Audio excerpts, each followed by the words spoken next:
Hi all, welcome to fourth part of the video lecture on physical data organization.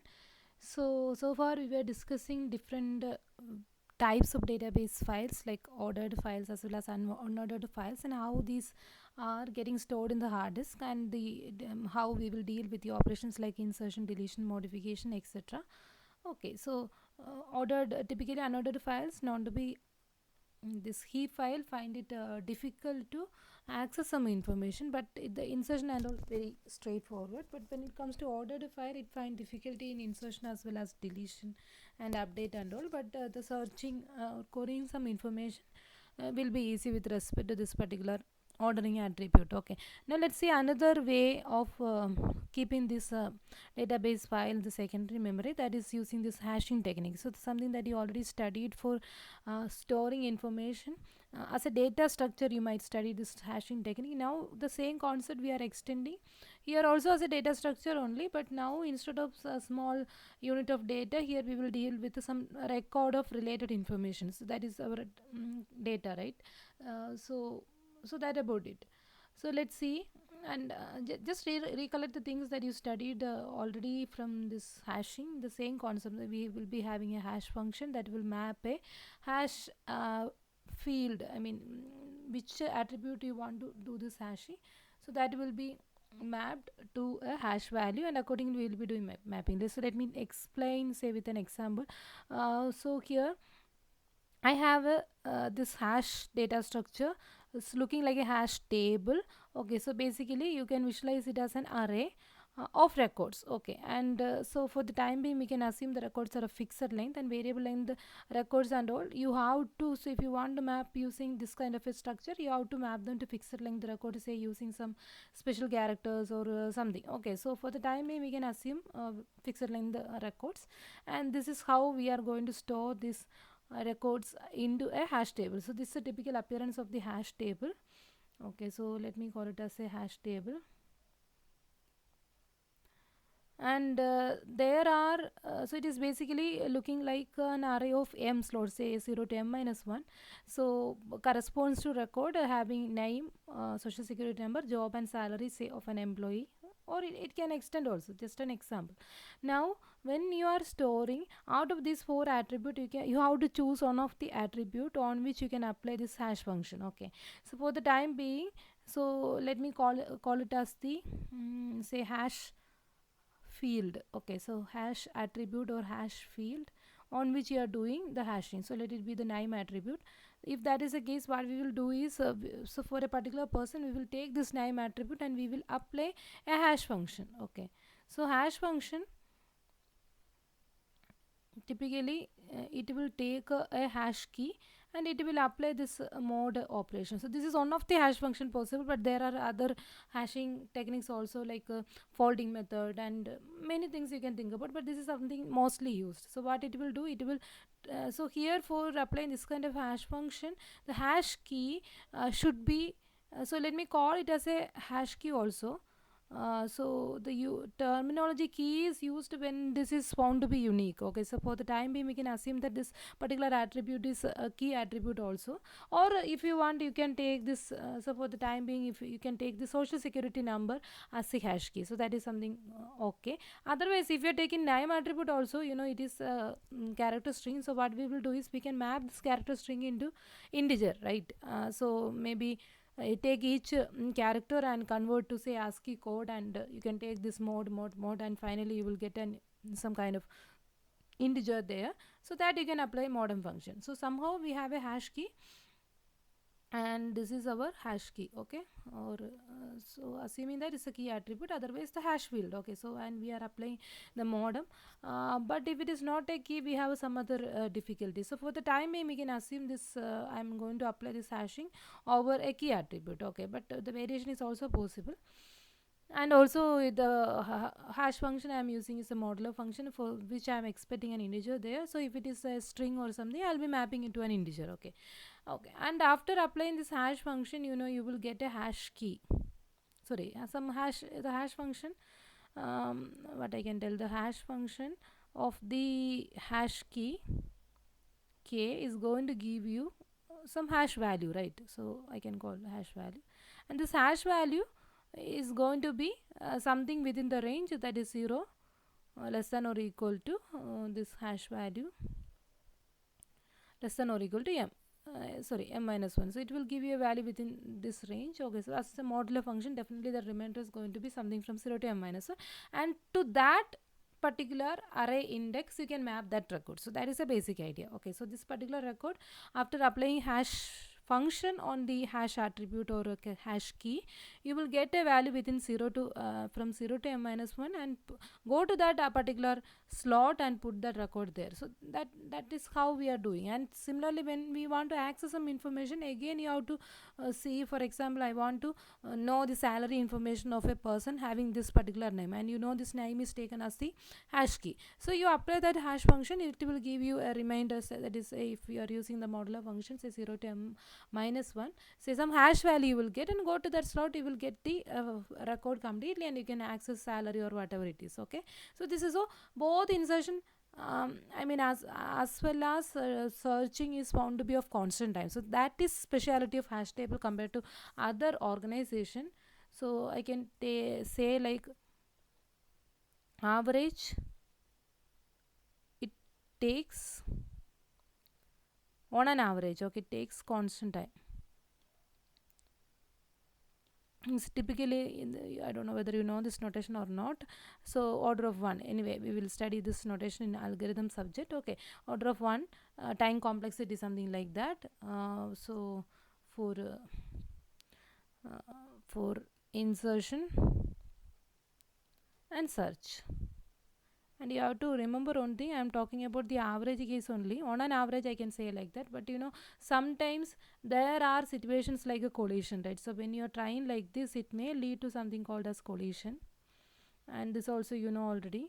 So collision in the sense more than one records may map to the same location, because we are just having some m slots, right? 0 to m minus 1 m slots are there, but this hash key can have a bigger range. So we don't know whether we actually have the same records or more than that. If the number of records is more than the number of available slots, definitely it will lead to collision. Okay, so that also you know. So when there is collision, we have to resolve it, right? So how can we resolve this collision? There are different techniques, sometimes say one of the record I mapped it to this location 2, and second one is also, so this is right now occupied. Okay, so this slot is now occupied. Now a new record is coming. One straightforward approach I can do is, so if there is a collision, so new record is also supposed to be mapped to the same slot, I can say that there is a collision. So what I will do is, if this is say slot number h, okay, is my 2, then try with the h plus I, something like that. For all I vary from 1 to 2, so it's something like next I will be trying, or I will be probing this third location. If it is also occupied, go for fourth location. So like that. So whenever you are getting a free slot, fill it. Assume that all these locations are also occupied, right? Then you will apply something like this. So typically we will do h plus I mod up, and this is going to give you a result, and continuously you will probe all the subsequent location, and whenever you are getting a free slot, you will put it there.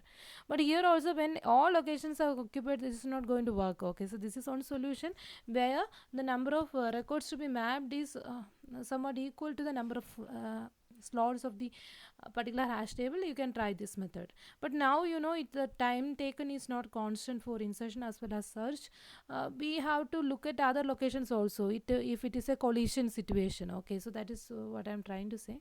So this is one way you can deal with the collision. This is something known to be linear probing. You might have heard this term before, or in general it is coming under some technique called open addressing. Okay, and more, so now the problem is, sometimes I assume that the hash table is something having some thousands of records. So there is a collision at location number 2, so I will keep probing 3, 4 like that. So all information will be accumulated or clustered at some area. At the same time, that 1999, those locations are still free. So this is something known to be primary clustering.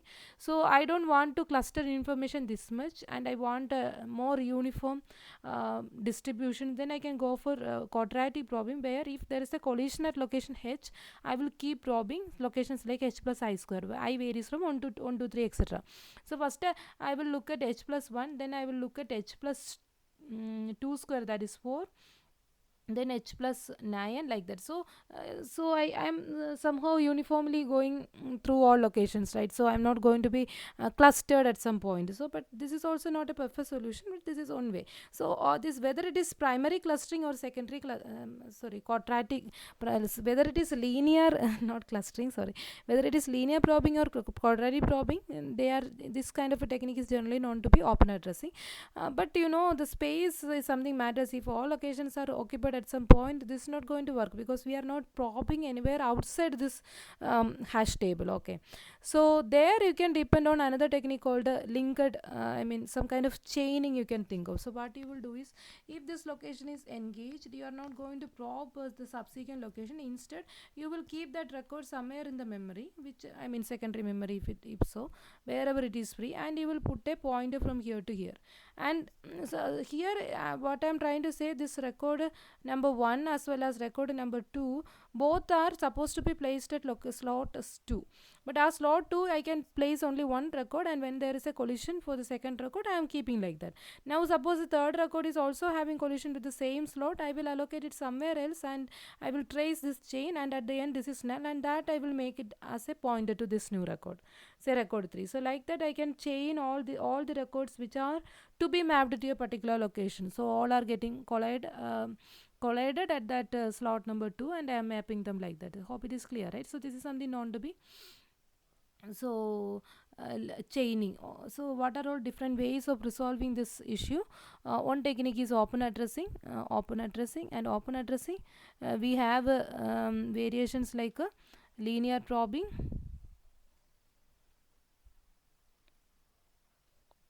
quadratic probing, and some other variations also, and these are the popular techniques. Okay, so that is one way, and another approach is chaining. Okay, now one more third approach I can think about is multiple hashing. Okay, so multiple hashing, double or triple hashing, what is happening is, if I am using one primary hash function and it is giving a solution where there is a collision, in the sense someone else already occupied that slot, then you apply a different hash function. So other than this modulo, you can think of something like a folding technique, where given a key, what I will do, I will keep on adding the digits of this particular key. So individual digits I will keep on adding. Finally I will reach at a single number. So for example, if the slots are from 0 to 9, if the slots are from say 0 to 99, I will reach at a 2-digit number. If the slots are of some 3-digit, I can keep on adding the numbers until I am getting a 3-digit number, and that is the point you can stop, and you can map that record to that location. This is something known to be probing. So there are other techniques also. So what we will do is, we will try with one hash function, and if there is a collision, we will try with a different hash function, and it is supposed to give you a different location, and if that is also occupied, I will try with a third hash function. So I will keep on doing like this. I can fix how many hash function I want to try, maybe 2 or 3, and after that I will go back to this open addressing or chaining. Okay, chaining techniques. This is chaining. Okay, yeah. So that about it. So these are all different ways how I can deal with the collision, and now I think this is what I want to tell you as an introduction. So basically we are supposed to, if you are looking at the syllabus, so they are giving on terminology only, like extendable hashing. So but these are all I was thinking of just what I can tell, just going through or refreshing the topics that you already know. So that is what happened here. So hash technique you might already know as a data structure. So those things only I explained. Now just with the context of database file. So now instead of treating it as a hash array of slots, here I am treating it as a hash table which is an array of records, something like this. Okay, and out in that record, one of the attribute I'll be taking, or the field I'll be taking, and on which I will apply the hash function, I will get a hash key and will be moving that record there. If two or more records are going to be mapped to a particular location, is something known to be collision, and to resolve collision we have techniques like open addressing, chaining, multiple hashing, etc. Okay, yeah, that's all. So hashing technique, so such database files which are stored in the secondary memory using hashing technique is what we call as hash file. And typically we will take a particular attribute or field and apply hashing function, and if it is a key attribute we can call it as a hash key.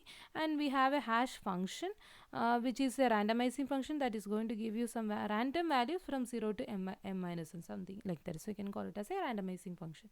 And the typical hashing technique where what I can tell you are storing the information in the primary memory. I can use the term internal hashing, and the same hashing technique when you extend to the secondary memories, that is typically what we need for a database file, right? I can call it as a external hashing. So that is two terminology. So the techniques that you already know is internal hashing only, so where you will be thinking thinking this hashing technique as a data structure for the primary memory or our RAM.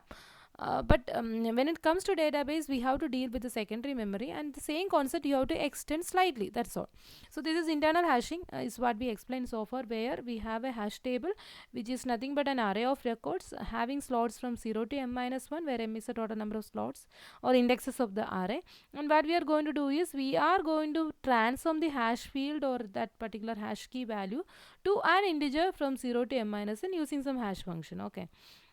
And this hash function could be the commonly used hash function is the what I can tell you, this mod function, and which returns the remainder after division, and so it is expecting an integer value. If it is a non-integer value, maybe you have to convert it to an integer value. If it is having some negative value and all, by adding the largest negative number to all value uniformly, you can convert everything into positive value. Okay, so do some technique like that. If it is a character string, that time also you can make use of the ASCII code and all, and you can convert. So typically this is the structure. So here this one is illustrating that chaining technique. So what I am doing is I have a hash table having slots from 0 to m minus 1, and I can map the records here. So here instead of along with each record I am maintaining that pointer field for keeping this chaining. So I can call it as an overflow pointer, in the sense these records are overflowing outside the hash table. We are keeping them outside, right? So we can't keep them in our hash table. So I can call those records the overflow records, and the pointer pointing to them is what we call as the overflow pointer. So for the first record or this the record in the 0th slot, there is no collision, so I don't have any overflow record for the time being. So this overflow pointer is having a value -1, saying that null pointer. Okay, so but in this second slot, if you are looking, suppose there might be two records mapped, so that first one I will be mapping here, second one I am going to move outside the hash table. And as you know, the hash table is from 0 to m minus 1 location. So what I tried is I tried the mth location onwards. So if you want, you can try some random location also. This is on technique only, that's all. So as it is free, I am keeping that record there. Now look at this scenario. So when I am moving there is m plus 5, in the sense so if there is only two records that are to be mapped to that location per slot number 1, both will be, so first will be stored at location number 1, and tracing this pointer, second will be stored at location number 3. Now there is one more record following in the sense, so chain is extended. 3 records are actually mapped to slot number 1. So when I come to slot number 1, already somebody is there, so I trace this chain pointer, and I came here and I understood that here also someone is already occupied. So now I will keep it some freely available location, and for the time being this m plus 5, that location is free, say. Then keep that record there and maintain a pointer like that. Okay, so hope you understand what does it makes. Now there is something slightly so you can think of some random locations instead of m plus 1, etc. But here what we are doing is we are not keeping that overflow, I mean that extra space. So this is our address space, in the sense address space of the hash table. Okay, address space of the hash table. Now instead of taking some random slots for the overflow as the overflow space, we are continuing that location.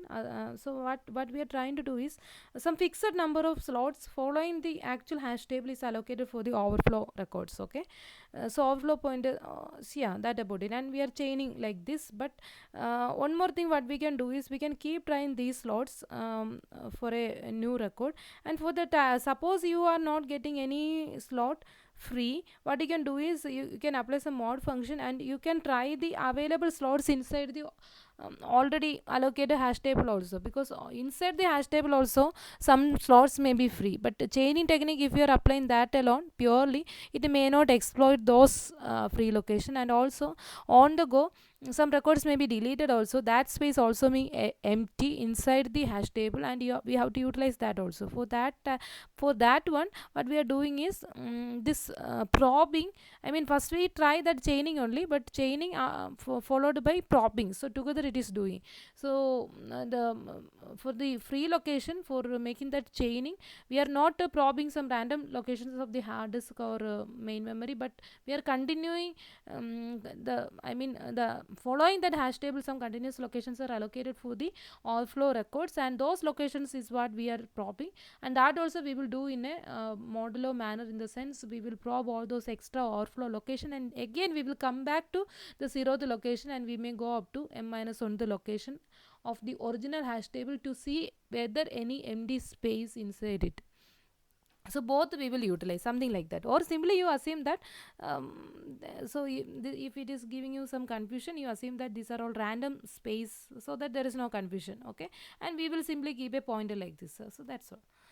So now this one shows how we can convert something like, if it is a string, how we can convert it to um, some integer for applying that modular function. So suppose it is a string of some 20 characters. What I'm doing is, it is taking each string is k, each ith character of the string is taken, and the corresponding code or ASCII code is taken, and it is being multiplied with the temp is initialized with the 1. So every time so for example, if that string is containing something like ABC, so this is my k. So what I will do is, so here it is assumed to have a length of 20, fixed length of 20. Okay, so if it is 3 something, so what I can do is just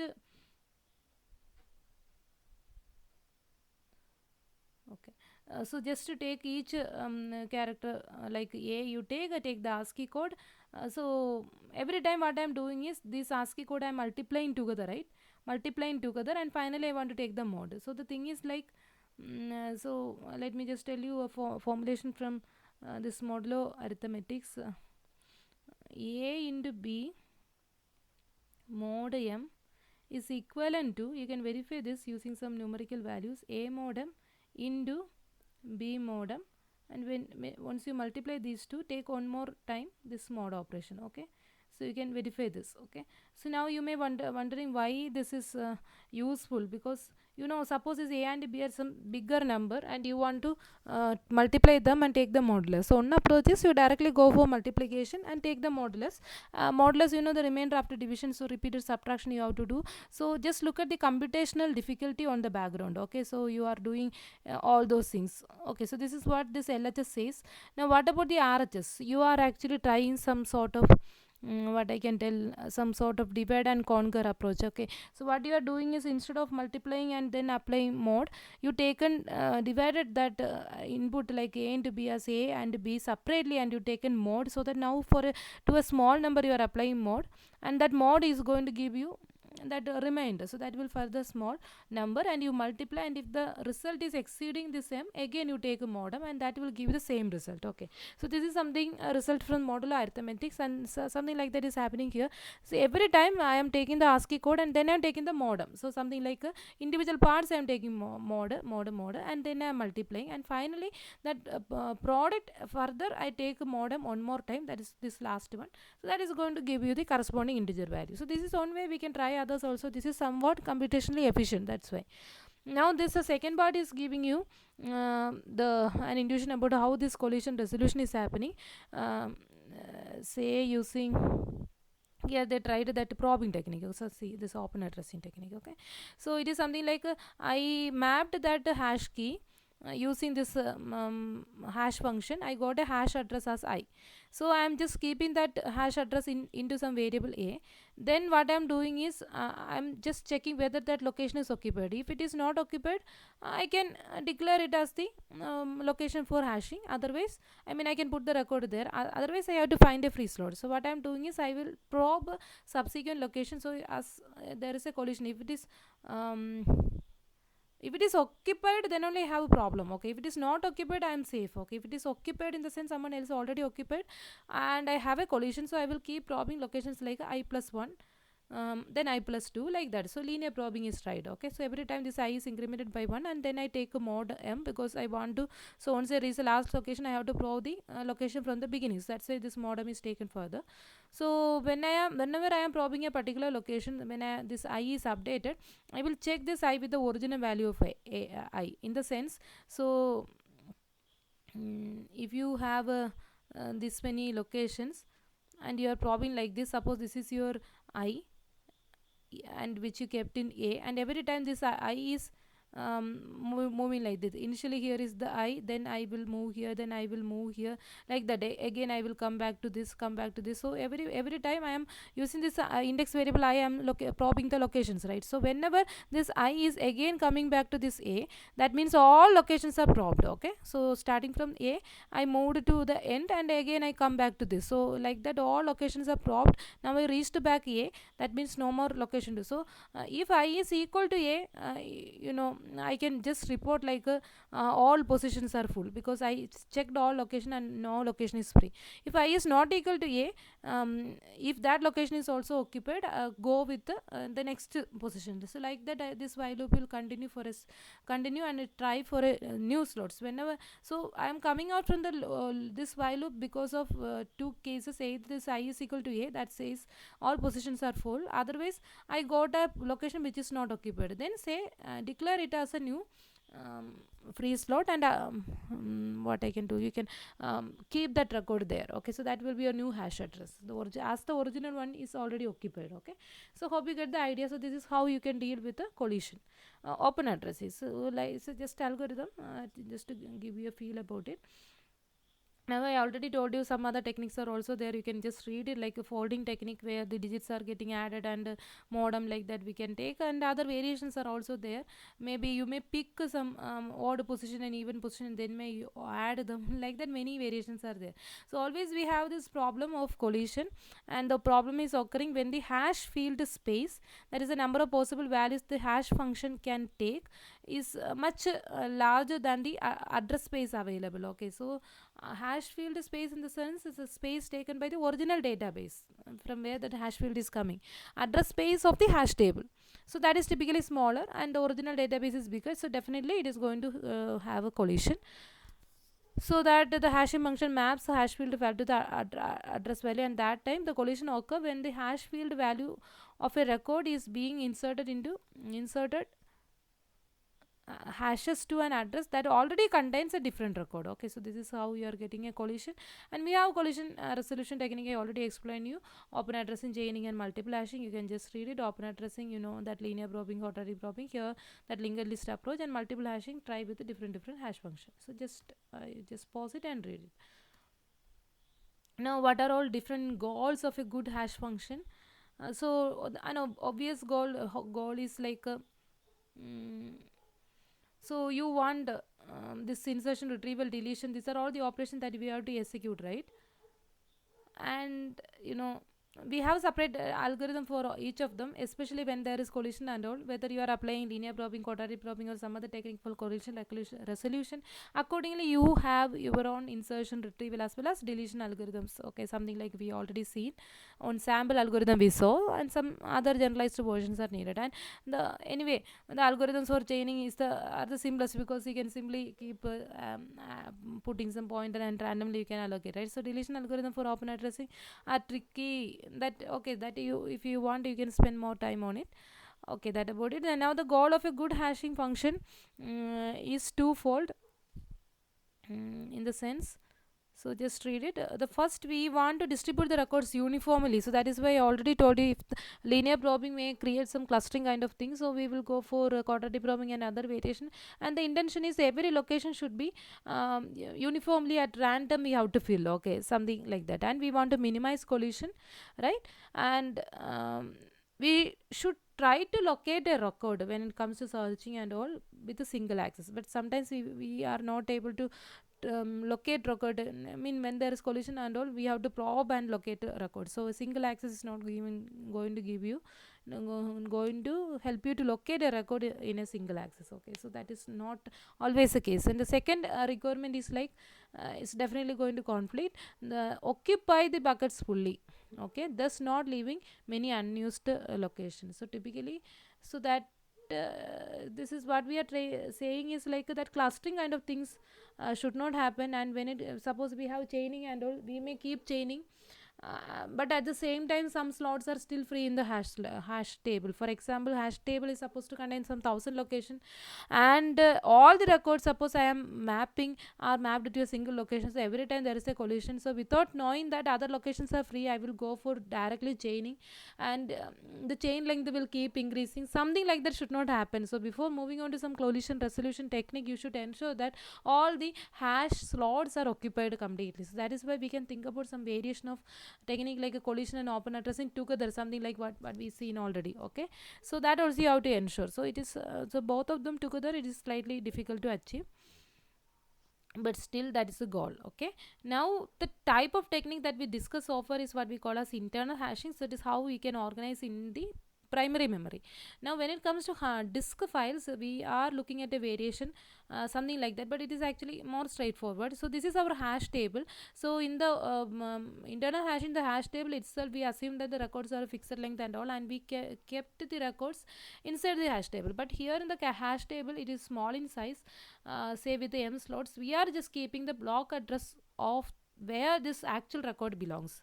So something like this hash table is something that you can keep in the main memory or primary memory, and in the secondary memory what you will do is you will keep the record inside blocks and all. So typically we use a term called buckets. This highlighted things, these squares are actually called as bucket in the secondary memory. So this is your say what I can tell, this is your disk, okay, hard disk.